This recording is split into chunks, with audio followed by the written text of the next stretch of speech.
ខ្ញុំច្រៀងរឿងពិតជីវិតក្មេងពេលឈឺ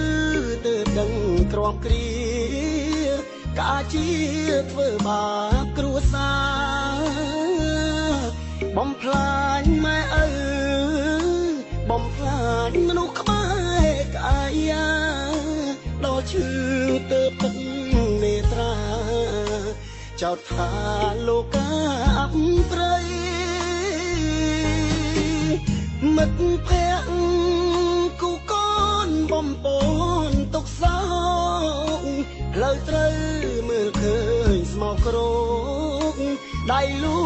ស្រវាផ្លូវខុងលុយឲ្យទៅរៀនខ្ញុំបែកកិច្ចសាលាសង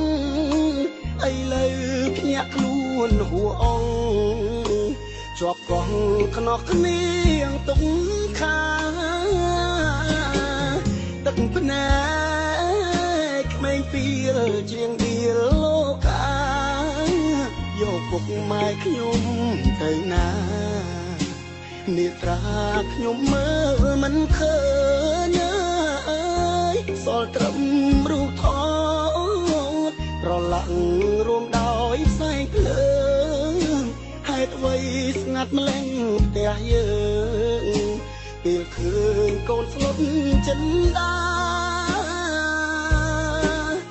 លាហើយគ្រឿងញៀនបំពេញជីវិតលាពីក្មេងពីលឧក្រិដ្ឋផ្ដាំមិត្តជួយពិចារណា